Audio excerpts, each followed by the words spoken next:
I am a 30-year-old woman, and my soon-to-be ex-husband is 34. We've shared a long and storied past, starting from our time in high school. Those days, we were high school sweethearts, and it all began when we met in the choir. I was struck by his charm, and there was an instant connection. Back then, I needed a teammate for my music theory group, and he seemed like the perfect choice to fill in the numbers. That's how it all started. Our dating life blossomed from there, growing into a serious, committed relationship. For 17 years, we stayed together, growing from teenagers into adults. Our relationship endured through various life's chapters and challenges, naturally leading to marriage in 2021. But getting to that point wasn't exactly paved with roses, mostly because of a peculiar bump that involved our engagement ring. Now, let's dive into the little hiccup we encountered on the journey to marriage. It's not like I have a particular obsession with traditional symbols or material gestures, but I couldn't help but feel slighted by the first engagement ring he got. Imagine receiving a $60 ring, picked up from a Walmart no less. That was supposed to be a token of his love and commitment. Here's the kicker though, within the same shopping trip, he chose to buy himself a video game, also priced at $60. It wasn't just about the ring, it was a broader reflection of one pretty persistent issue between us. Throughout nearly all 17 years of our relationship, it seemed he spent more on his interests and pursuits than he ever did on mine. Whether it was special occasions, holidays, or just simple, unexpected surprises, he showered himself with gifts, but left me feeling like an afterthought. We had numerous talks about this discrepancy. I tried expressing how it made me feel less valued, how my needs or desires seemed insignificant in comparison. Despite those conversations, though, the pattern hardly changed over the years. His habit of prioritizing his wants over recognizing mine persisted, and those feelings lingered for a long time. Eventually, I made it clear that tying the knot was contingent on receiving a better engagement ring. It wasn't about the grand expense or the flashiness, but about him making a conscious effort to show that he truly cared about what was important to me, particularly after years of feeling like an adjunct to his life. Honestly, I didn't hold my breath. I didn't quite expect him to take the plunge and actually buy me a new ring, one that would feel meaningful and special compared to its predecessor. But, lo and behold, he did. And with that gesture, we scheduled a date for the nuptials. I devoted myself to the relationship with everything in me. There was a part of me that always kept trying to justify, defend, and overlook things that didn't feel right. Being a natural people pleaser, I found it challenging to complain too much. I held off from committing to marriage for many years because there was another looming issue. He hadn't been able to quit drinking, but when he did present me with a better ring, it felt like a step in the right direction.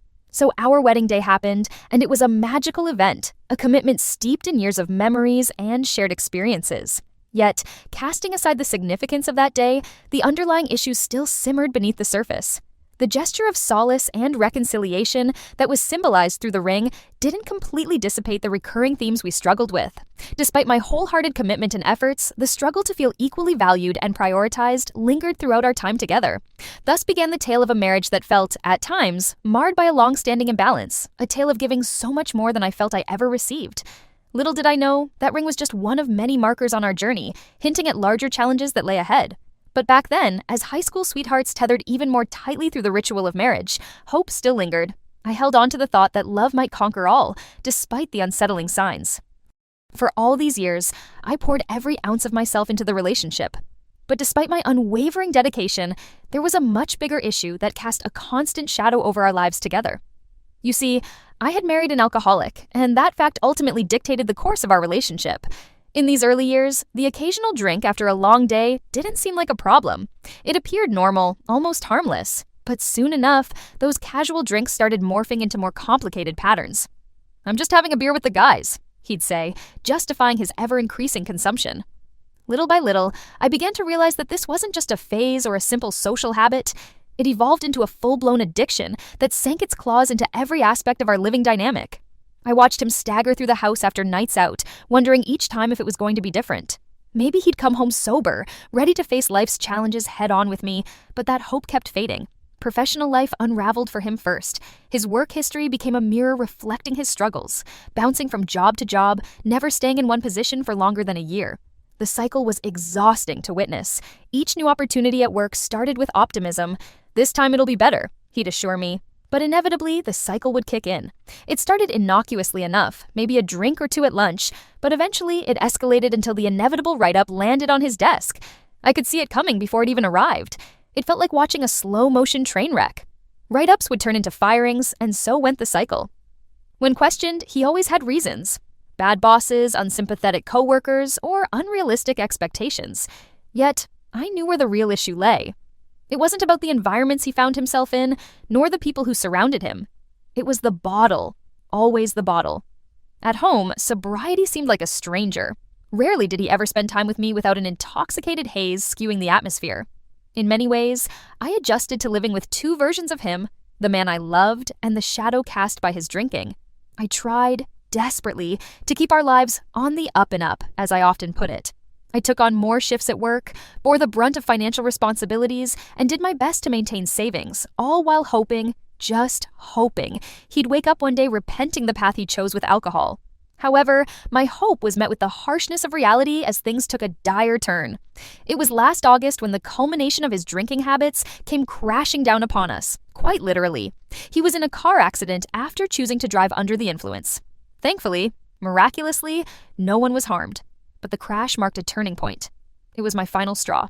For years, I pleaded with him, expressing my fear and disdain for drunk driving. He was aware of what his actions entailed, of the peril they could pose. Yet time and again, the warnings slipped past him like whispers in the wind. He was one of the lucky few who skated by without immediate consequence for so long. But luck has a way of running out.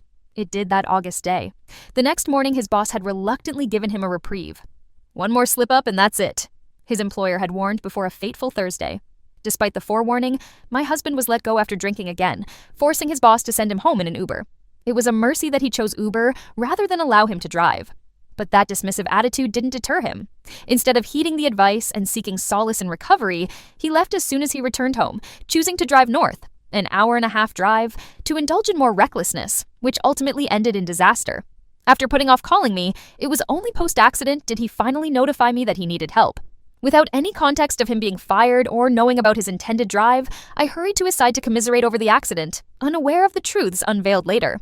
Learning about the full picture, his insistence on steering his fate into walls, while I was left to pick up the pieces alone, it left an echo of disillusionment inside me that was impossible to ignore any longer. This was it for me. The trust I held precariously finally toppled. I was left to grapple with my role in this, reflecting deeply on where that line was between being supportive and unknowingly enabling the torment of my everyday with him embroiled in alcohol's vice grip. This incident was a wake-up call, not just for him, but for me as well. It posed the unsettling question, how long could I keep fighting this losing battle? Seeing him wrapped around disaster and emerging with nothing learned was devastating. I had stood by, waiting for that switch to flip, believing that maybe, just maybe, he would see the danger he was to himself and to us. After I picked him up from the accident scene, a chilling quiet lingered in the air. It wasn't just the silence after sirens and chaos, but a silence punctuated by the unsaid words and hopes that had been dashed. Each moment of the drive home felt heavier than the last, as I wrestled internally with the reality that was finally starting to set in. He might not change, and I couldn't keep pretending that my constant support was somehow enough to bring about a change he had to want for himself. In the days following the crash, the house turned into a void. Silence filled the spaces where conversations used to live, and the tension was palpable. He knew he had messed up. That much was obvious from his subdued demeanor. But acknowledgement was one thing, and taking action was another. And herein lay another cycle I was frustratingly familiar with. Every time he'd stumble or fall, I was there, ready to pick him back up, ready to shoulder more of the burden that he seemed all too eager to shed. But this accident, it changed something fundamental in me. It made me painfully aware of my limits. It underscored just how much of myself I'd sacrificed, silently grappling with an endless tide of disappointments. I kept replaying scenes in my mind where I accepted the status quo, convincing myself that it was just temporary. In reality, I'd let so much of my life slip away into a ceaseless routine of let's try again. But how could I try again if I doubted, and rightly so in hindsight, that he even wanted the change that I was so desperate for?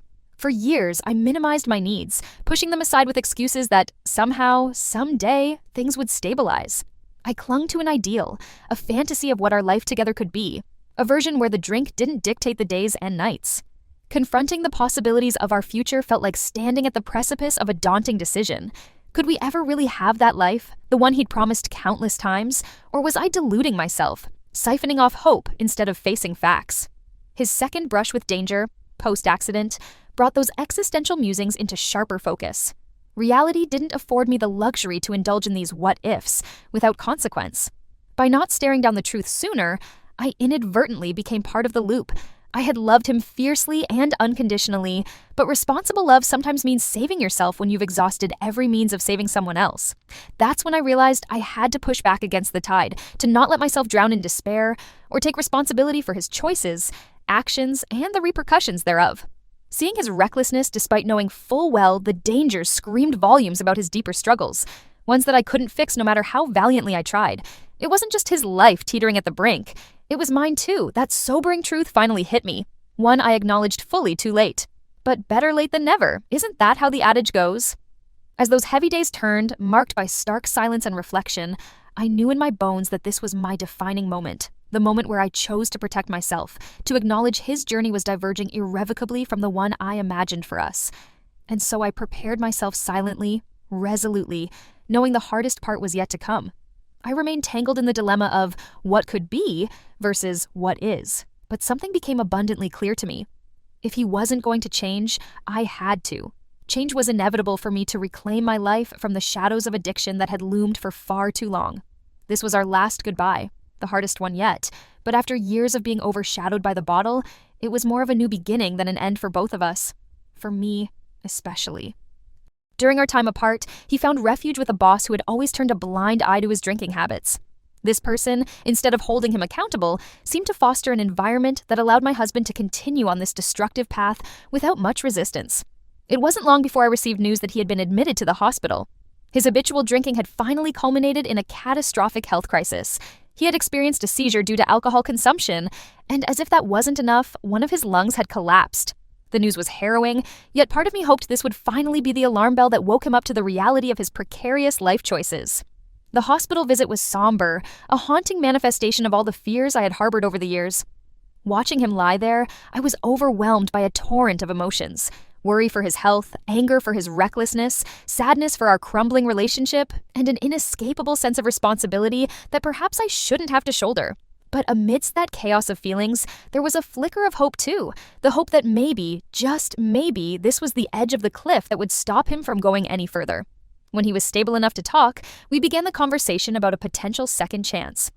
He seemed more reflective, maybe even genuinely shaken by the brush with mortality. There was a fragility in his voice that wasn't there before, a realization perhaps that he was not invincible, nor was everybody else in his life bound to ride the storm with him indefinitely. I held on to that sliver of change in him because despite everything, I wanted to believe he was the man I originally fell in love with. The one who was capable of building a healthy, fulfilling future without alcohol, casting its dark shadow over every decision. In May, we decided to meet, and for a few days it felt as though we had stepped back in time. There was laughter without the nagging undertone of despair. Those brief moments felt like glimpses into what could have been if only his demons had been conquered earlier. We had a serious heart-to-heart conversation during one of those days, and I laid it all bare. I told him how his drinking had altered him into a stranger I often feared, how the trauma of his unpredictability haunted me, and how his sobriety was the only path forward if there was any chance to salvage our relationship. But, as optimistic as those few days were, my resolve was firmly set. I laid down the terms, the absolutes without which I wouldn't entertain the notion of reconciliation. He had to understand there were no more allowances, no more slip-ups, no infrastructures that facilitated his old habits. By then, he seemed on board, comprehending the enormity of what was at stake, or so I hoped. Yet, old habits die hard. Despite all the warnings, despite the specter of death and loss hovering so menacingly over him, he fell back into old patterns. He started drinking again, and shockingly, recklessly, found himself involved in yet another accident. This time, it wasn't just property damage on the line, but potentially his freedom too. He faced the very real prospect of jail time, an outcome I had dreaded but somehow knew was always a possibility. When this last incident unfolded, everything crystallized. The time for possibilities and second chances had run its course. I couldn't reconcile the man he became when trapped in that fog of inebriation with the person I wished he could be. It was a realization tinged with profound sadness and frustration, but also relief. So I did the hardest thing I'd ever done. I told him I was filing for divorce. It was not a threat or an ultimatum, but a necessary step to reclaim the life I had so desperately been putting on hold. His plea, questioning if I was truly giving up on him at such a critical juncture, echoed through my mind, but the response was soundly firm within me. I wasn't giving up on him. I was choosing not to give up on myself. And as difficult as it would be to transition from what we had been to what I would now become, it was, indeed, the only way forward. As I faced the question, am I wrong? Should I be trying still? I couldn't help but let the weight of the past 17 years wash over me. I was standing at the precipice of a life-altering decision, one steeped in history, emotion, and the undeniable fact that I had reached my limit. The thought of pulling away from someone who had shared so many milestones with me, who I had hoped would be there for my future, was heart-wrenching. But the reality was no less demanding. The constant cycle of hope and disappointment had taken its toll, each promise shattered by another bottle, another reckless act. I had given him so many chances, way beyond what most would consider reasonable, out of love, commitment, and a sincere wish for us to grow together. But every time I extended a helping hand, hoping for the best, my hand retreated empty and bruised. I realized I had spent too much time waiting for him to change, to choose me over the addiction that had ensnared him. It wasn't just about the drinking, it was the lies, the disrespect, and the years that slipped away waiting for the next accident, the next spiral into chaos. It became unbearably evident that by holding on to this relationship for his sake, I was losing myself. So, by calling it quits, I wasn't giving up. On him, maybe, but not on myself. I was finally choosing to honor my own needs and dreams, to retrieve the woman I used to be before the perpetual storm of his alcoholism cast its shadows over my life. Even though fear and doubt pressed against my decision, there was also liberation. I was breaking free from a cycle that no longer served either of us. In the end, I understood that this wasn't just about separating my life from his. It was about saving it. It was about finding a life where making my happiness wasn't an act of abandonment, but an act of survival and self-love.